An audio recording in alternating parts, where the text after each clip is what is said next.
great Vaishnavas this morning. Hare Krishna. So today we are reading from Srimad Bhagavatam, Canto 9, Chapter 4, Text 66. Mai nirbadharidaya sadhava samadarshana vashe kurvanti mam bhaktya sat striya satpatim yata. Translation and purports by His Divine Grace, A.C. Bhaktivedanta Swami Srila Prabhupada Ki Jai. Mai, unto me, nirbadha hridaya, firmly attached in the core of the heart. Sadhava, the pure devotees. Samadarshina, those who are equal to everyone. Vashe, under control. Kurvanti, they make. Mam, unto me. Bhaktya, by devotional service. Sat striya, chaste women. Sat patim, unto the gentle husband. Yata, as. Translation. As a chaste woman brings their gentle husbands under control by service, the pure devotees who are equal to everyone and completely attached to me in the core of the heart bring me under their full control. Purport. In this verse,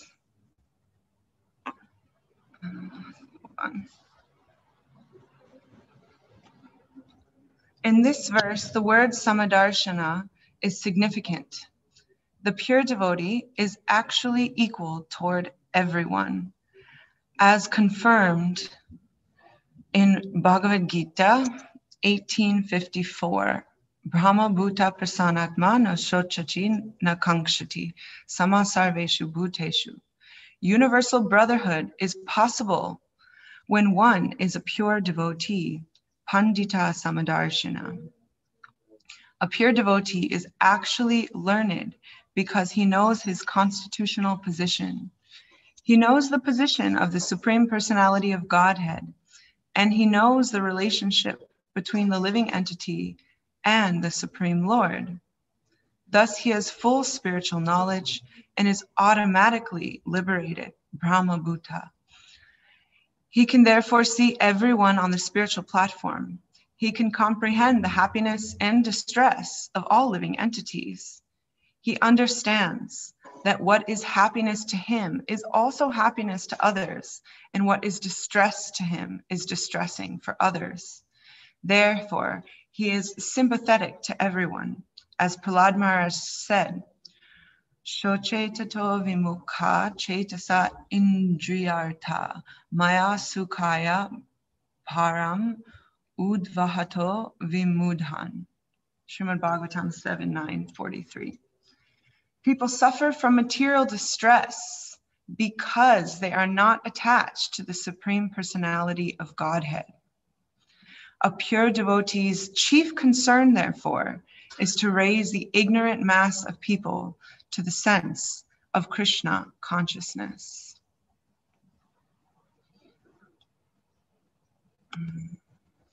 Om Makyan Timirandasya Gyananjana Shalakaya Chakshurun Militam Yena Tasmai Shri Gurave Namaha Shri Chaitanya Manovishtam Stapitam Yena Bhutale Swayam Rupa Kadamayam Dadati Svaparantikam Vandeham Shri Guru Shri Udapadakaunam Shri Gurun Vaishnavamscha Shri Rupam Sagrajatam Sahagana Raghunatam Vitam Tam Sajivam Sadvaitam Sarvadutam Parijana Sahitam Krishna Chaitanya Devam Shri Radha Krishna Padam Sahagana Lalita Shri Vishakanvitam Shah Hey Krishna Karuna Sindho Dina Bandho Jagatpate Gopesha Gopika Kanta Radha Kanta Namostute Tapta Kanchana Gaurangi Radhe Vrindavaneshwari Rishabhanu Sute Devi Pranamami Hari Priye Vanchakalpatarubhyascha kripa sindhubhya eva cha patitanam pavanebhyo vaishnavebhyo namo namah. Jai Shri Krishna Chaitanya Prabhu Nityananda Shri Advaita Gadadhar Srivasari Gaura Bhaktavinda Hare Krishna Krishna Krishna Hare Hare Hare Rama Rama Rama Hare Hare. So again, the verse for today, which I immediately upon reading began cracking up hysterically that Krishna had me read this verse. As chaste women bring their gentle husbands under control by service, the pure devotees who are equal to everyone and completely attached to me in the core of their hearts bring me under their full control. So here, Krishna is speaking in response to Durvasa Muni, who had offended the great Vaishnava Ambarish Maharaj. And in Krishna's response, he goes on and on glorifying his devotees in many different ways. And this is one of such verses where Krishna is responding by inadvertently saying, hey, look how glorious my pure devotees are. What do you think you're doing by offending them? in a much more, in a much nicer way of doing that by directly glorifying his devotees. So in this verse, as was brought up just, I think 3 verses ago in text 63, again, Krishna is emphasizing glorifying his devotees by mentioning how his devotees are so great that they control him by their love. His pure devotees can do that. And the analogy or the comparison is given here of how a chaste wife serves her husband and brings specifically a gentle husband under her control. And I was laughing about my husband with this because he hates when I talk about our Grihastha ashram when giving a Bhagavatam class, but it's hard to avoid during this, when this is such the verse. So I can say from my observations of making the Grihastha ashram work that yes, there are different gender roles, like it or not. Of course, we have to apply those in the modern day world, but yeah, even the materialists all understand that there are different natures of men and women. Otherwise, they wouldn't have millions of things all over, you know, social media and YouTube videos about, you know, how to control your man or how to win the girl or whatever, because there are different natures of men and women.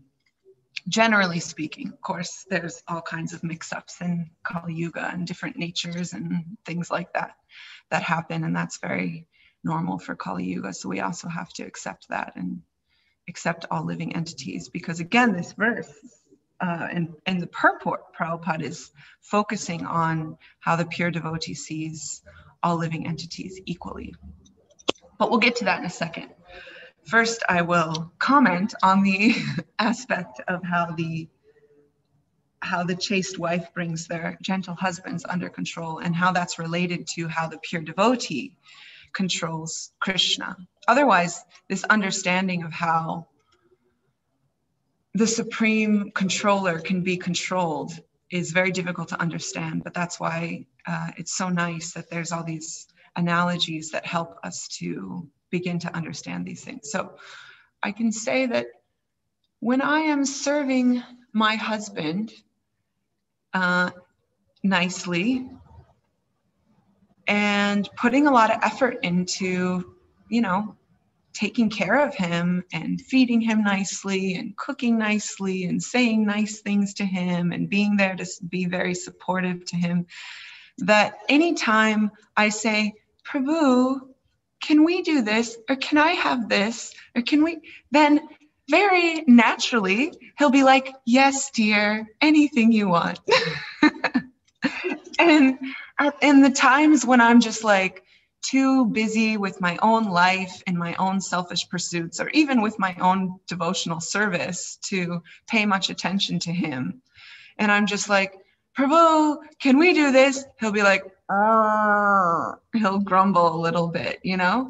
So I can see that in practical day-to-day life, you know, this whole chaste wife serving the gentle husband thing actually works. Of course, I like how it is specified a gentle husband, because if a woman bends over backwards serving an abusive man, then that's not a healthy thing. But a gentle man, which I am so fortunate to have married a gentleman, when someone serves them nicely, then because of their gentleness, they'll be like, oh yeah, whatever you want, my dear. So of course this can be misused. And to control someone. So we can see there is a similarity there, but there is also, because using any analogy to explain something spiritual, it can be very helpful. And at the same time, no analogy of the material existence comparing something to the spiritual can be perfect. So one of the differences actually is that how this can be misused in a material sense, that a woman can, you know, do all these things to serve her husband in a nice way, and then control him in a like overly controllable way, and just do whatever she, you know, serves him nicely just so that she can get whatever she wants on a material level. And so the difference is the motivation of wanting to be the controller and the enjoyer versus the pure devotee's motivation in serving Krishna isn't that they actually want to control Krishna. It's that they just want to serve Krishna and please Krishna. And because of that attitude, that controls Krishna. And yet it's important to note that if one has the attitude of, I want to serve Krishna so that I can eventually reach the platform of being able to control the supreme controller, you're not going to get very far in the path of bhakti, and you won't get very far in any other path, although many people in other paths actually do practice different spiritual paths, different, you know, and Jnana yoga, that can be a motivation, and other yogic paths, that can be a motivation of wanting to control the supreme controller. So it's just, in other words, it's just another power trip. But that, no matter how hard, no matter how perfectly one performs their sadhana, the only way to control Krishna actually is by pure love and devotion. So I want to get to Srila Prabhupada's purport because I found it so interesting. Usually when I read a verse, before I read the purport, I think of, you know, what are some things Srila Prabhupada might say based on my study of Prabhupada's books and my familiarity with how Srila Prabhupada comments on different things. I like to think, oh, what is, you know, what Prabhupada might say about the verse before I read the purport. And then I read the purport. And Prabhupada really surprised me in this purport because I thought he was going to go and go really deeply into emphasizing this very esoteric and lofty point of how Krishna is controlled by the love of his devotees, which is something that's commented on a lot in the Chaitanya Charitamrita. But I really appreciated how in this purport, Srila Prabhupada actually brought it down to a level that I feel like I can relate to, because I can deeply appreciate this incredibly high level of pure devotion that those exalted devotees have. Those Uttama devotees have, that have nothing in their hearts but a desire to love and serve Krishna, and how and how they can control Krishna with their love. But I think, well, I can't even aspire for that. I'll never be able to control Krishna by my love. Like, so let me just serve those great souls. But Prabhupada in this purport, he made it this ability to come up to that level of pure devotion and to actually one day, you know, maybe be able to control Krishna, although that's not what we aspire for, again, to be able to control Krishna, but that level of devotion that has a side effect of controlling Krishna.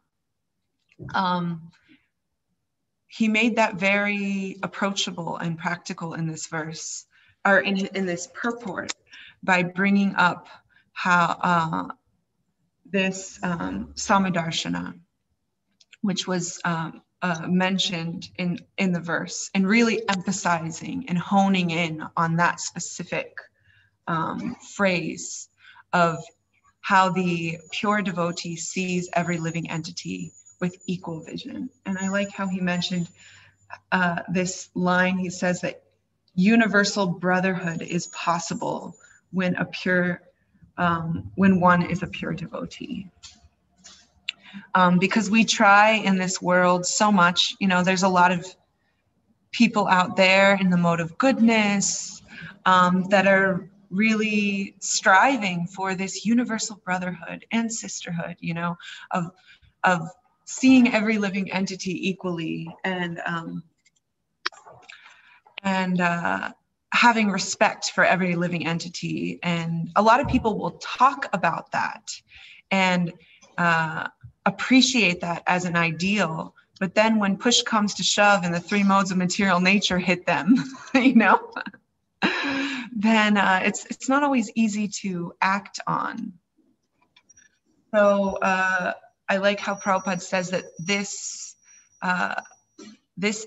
attitude, this consistent attitude, and actually living this, seeing every living entity equally is really only possible for the pure devotee. And yet, that's something more tangible that we can strive for and that we can work towards in our everyday lives.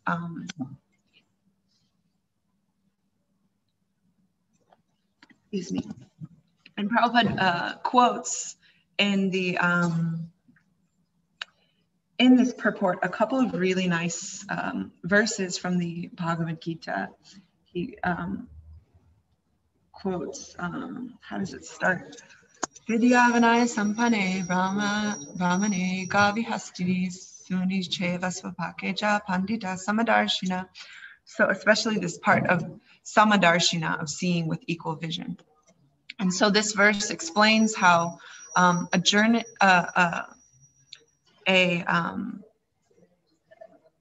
actual, like a sage, a gentle sage, sees with transcendental vision equally the elephant, the dog, the cow, the gentle brahmana, and even a dog eater. He sees them all equally. Because Krishna is in the heart of every living entity, and ultimately every living entity is a soul. And that, so we understand, you know, this is like Bhagavad Gita 101, that every living entity is a soul. And it always comes back to that foundational understanding. And practically every lecture that Srila Prabhupada gives ever, he always mentions this foundational point of understanding that every living being is a soul. And so all of these externals, so externally, we might appear very different. We have different bodies, different species. Some people may appear very learned. Some people, especially here in the streets of New York, appear to be completely intoxicated and crazy and off their rockers. And other people may appear to be more sane. Although most of us in this material world are pretty much intoxicated by the three modes of material nature in different capacities. Even those who appear to be sane. But really the only sane people are the pure devotees who actually see that beyond the variegations of conditionings and the very varieties of material bodies that people have, that underneath it all, we're all yearning and crying for a relationship with Krishna, and for that opportunity to serve and love Krishna and experience Krishna's love for us. Bhakti Tirtha Maharaj would often say that every action in the material world is simply a cry for love, or a cry to want to be given an opportunity to express their love. And we see that because that is the nature of the soul, is to love and be loved by Krishna. And because of that, they want to love and be loved by every living entity, because they see that every living entity also has that exact same desire to love Krishna. And in that way, through knowledge and by Srila Prabhupada and our previous acharyas' grace, we can also try to walk within this world and see all living beings equally. And then Prabhupada also quoted from the 18th chapter of the Bhagavad Gita. What was it? Sorry. Brahmabhuta prasanatma na shochati na kangshati sama sarveshu bhuteshu mad bhakti labhate param. So this sama sarveshu bhuteshu, again, you'll see the word sama, which means the same or equal. So again, this verse is talking about how one who is thus transcendentally situated at once attains the stage of Brahmabhuta, or Brahman realization. And they never lament or desire to have anything. Wouldn't that be great? And they see everyone equally. They see all living entities equally. And then when one attains this Brahmabhuta state, at once they attain pure devotional service to Krishna. So this Brahmabhuta, this understanding of Brahman, is there, it happens as a result of devotional service. And it immediately, Krishna helps one to, if one is inclined to actually serve him and not just want to have the gratification of being free from distress in the Brahman platform, that they can just engage in pure devotional service unfailingly, unflinchingly in every moment. And so it's mentioned in this verse, again, this important point of how they see every living being equally. And yet, at the same time, then Prabhupada, at the end of the purport that we just read, talks about how the pure devotee also distinguishes. Because he brought up this really great verse that Prahlad Maharaj mentions, and he didn't in his purport give the whole translation. So I wanted to give the whole translation because it's really sweet. Prabhupada kind of took the part of the translation out that he wanted to emphasize, which is how people suffer from material distress because they are not attached to the Supreme Personality of Godhead. And how the great souls, they feel for the distress of all living beings. And at the same time, they understand that distress is only there because they're attached to material things and material acquisitions versus being attached to Krishna. And that is ultimately wherein lies our distress and our liberation from distress. So I just want to quickly read this,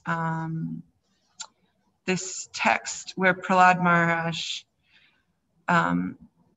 explains his perspective on material existence and the suffering of and how he sees other people suffering in the material world.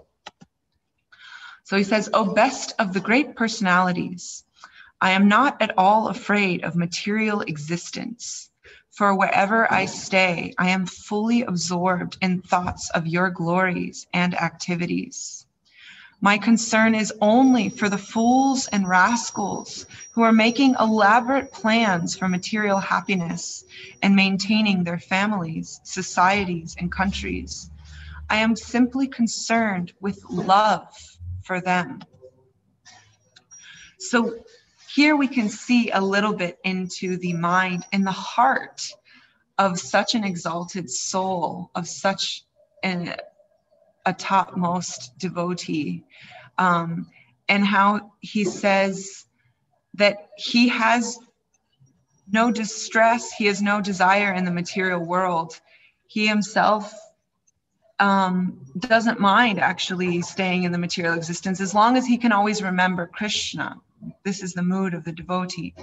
But he said his concern, his distress is for the suffering of others who are trying to enjoy in this material world and are ultimately left with so much distress. And so we see that the great devotees, they have this ability to deeply feel for the sufferings of others because the energy of their minds and heart is not wrapped up in their own hankerings and lamentations. And so we can see that. And it's something, I was just talking to a friend of mine the other day, and she was asking me like about myself, like, how are you doing? You know, that's the devotees, they inquire, they about how the other person is doing. You know, we inquire confidentially, and we, reveal our minds in confidence are two of the 6 loving exchanges of devotees that are explained by Srila Rupa Goswami. And so devotees do this, they say, how are you doing? And they usually when devotees say, how are you doing? Sometimes it's just like a, hey, Prabhu, how are you? And it's a quick, oh, good, how are you? But when you actually have time to sit down with a Vaishnava and really like open your hearts to each other, then that how are you doing means pretty much like, so how's your struggle with the 3 modes of material nature going? And what's inspiring you in Krishna consciousness? So that's what devotees really mean when they say, how are you doing? When they have time to sit down, if someone asks you that and they're just like passing you by quickly in the temple, when we finally get the opportunity to come together in temples or whatever, but when you sit down with a Vaishnava, we really want to know like what's on your mind and your heart. And for those of us that aren't pure devotees, a lot of times it's our struggles with the mind. It's our struggles with the 3 modes of material nature. And it's also, what's really keeping you inspired and how are you overcoming those obstacles that are happening in your life? So my friend, and sometimes we feel bad just sitting and talking about ourselves. But my friend was saying, it's so nice just to like hear about you and what's going on with you, because then I don't have to think about myself and all of my own mental trips and everything like that. So that's the nature of the devotees that aren't even pure devotees. They'd rather, they want to be able to feel for someone else so they don't get wrapped up in their own things, which we do when we're conditioned souls. And it's actually a great relief to have to work, to be able to worry about someone else and to be concerned about someone else's welfare. Because then we don't have to, then our minds can be relieved of the burden. It's actually a burden when the mind is thinking, oh, if I only had this, or, oh, why did I do that? Or, oh, how can I achieve this? Or I need to get that, or all these just like unending hankerings and lamentations that come from the desire to enjoy this material world, and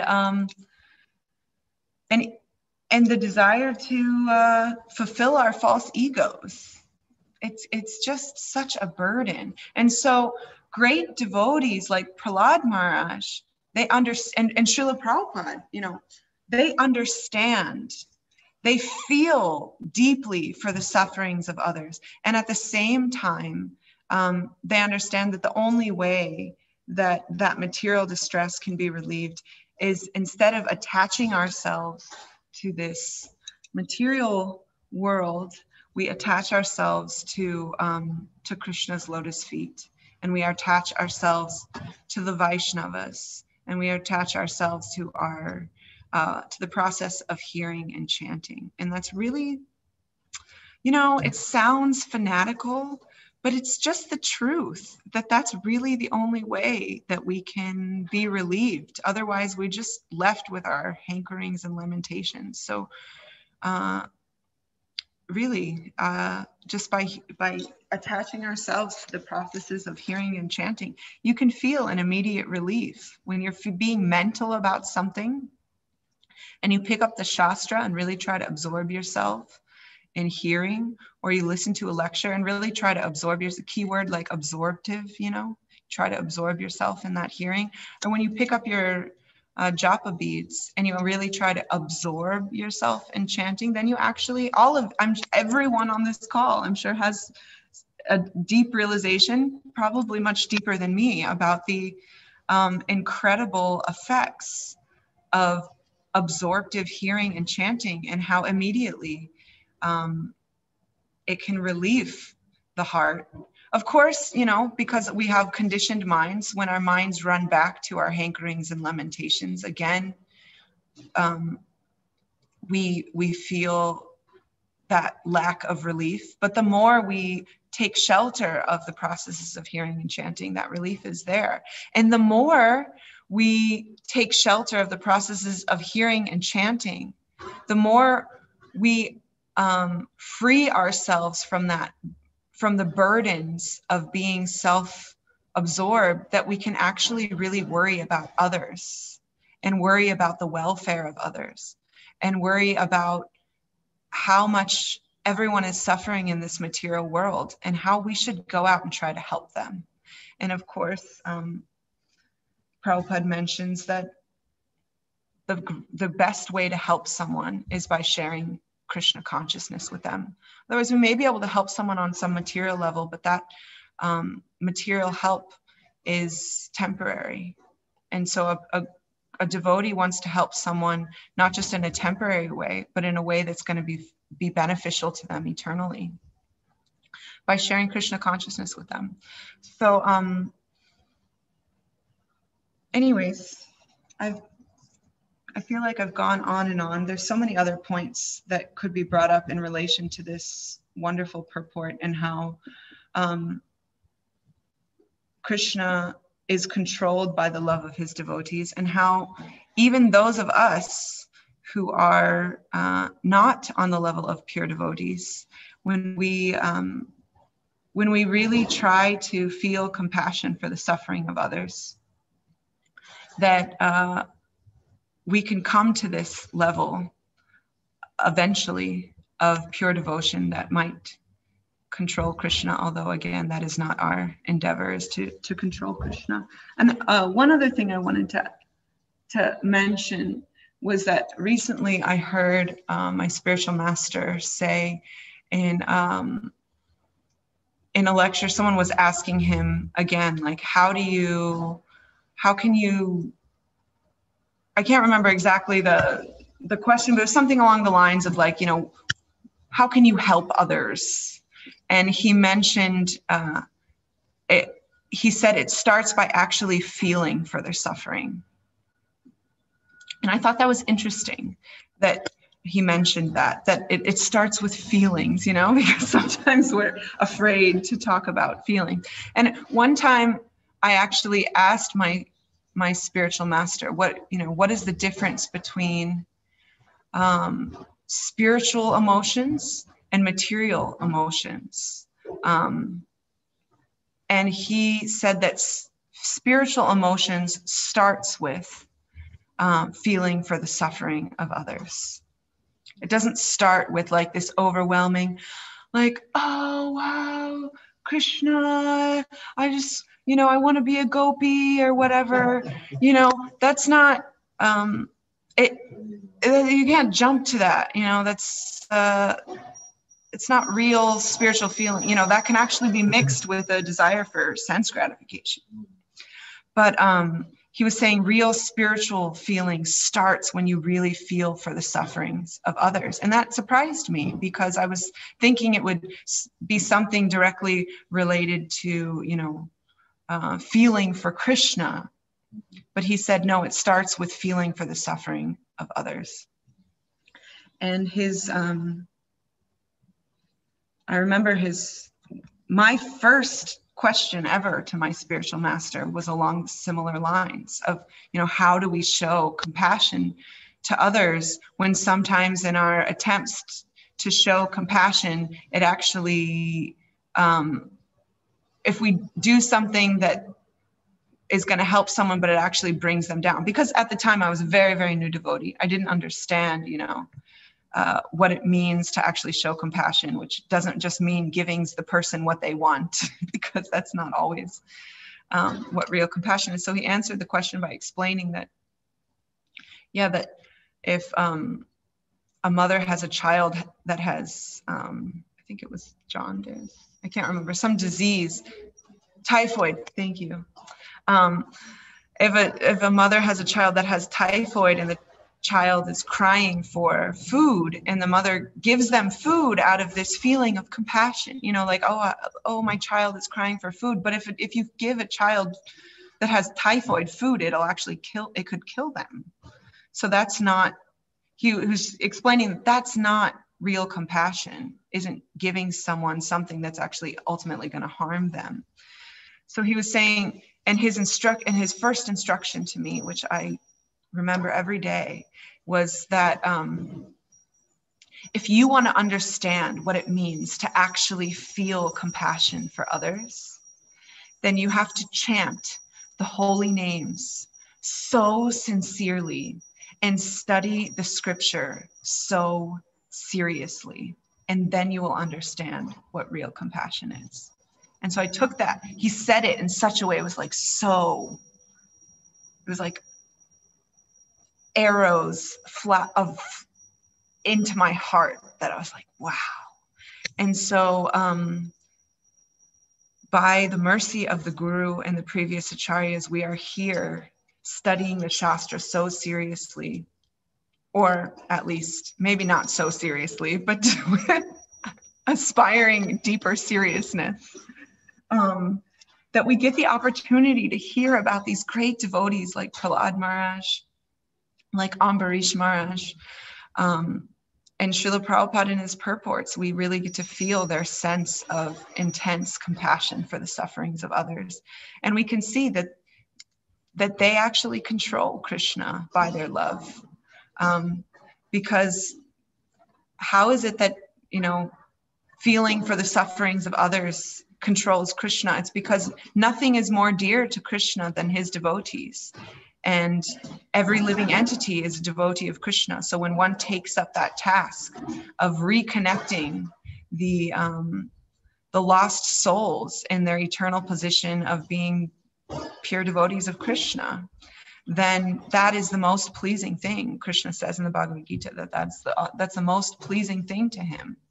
And so he becomes controlled by that love when one sees with equal vision, and at the same time distinguishes, who needs help and who is a great soul that I should be serving, and who is someone that needs help, a little nudge on the path of bhakti, to come closer to Krishna. So we'll take now any questions, comments, corrections, chastisements, anything you'd like to offer.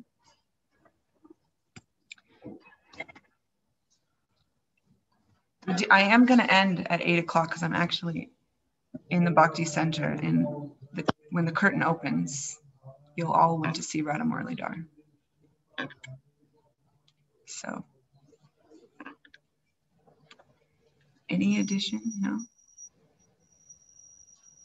Okay, I'll end with a quick little, there's no questions. Oh, unless there's something in the chat that I didn't see.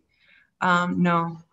Oh, yeah, someone mentioned, is something I was going to bring up actually, is that we can all practice this feeling for the suffering of others, because practically anyone that you know that has an Indian body and has relatives in India knows someone who is suffering and in a very precarious position with COVID right now. I mean, anyone that I've asked, everyone knows people that are really suffering. So we can really feel and pray for the suffering of the devotees and all of the people suffering from COVID right now. So yeah, I guess we have a couple minutes if there's no other questions. So one other thing I thought that would be sweet in terms of how the pure devotees see with equal vision was one time I was at the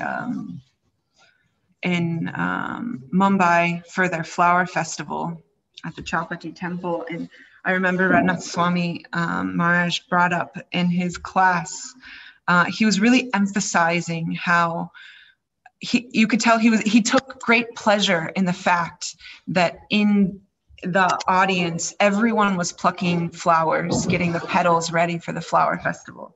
And he took so much pleasure in the fact that there were really, really rich people sitting right next to really poor people doing the same service with the same desire to serve Krishna.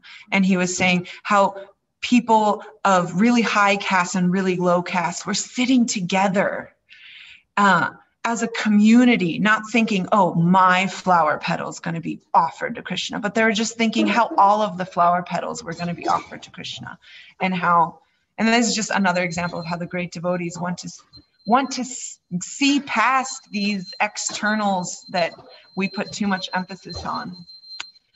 Jai Shri Shri Radha Muralidhar Gaura Chandra. So now the curtain is opening, and all of you will get to see a nice darshan of Radha Muralidhar. Srila Prabhupada ki jai.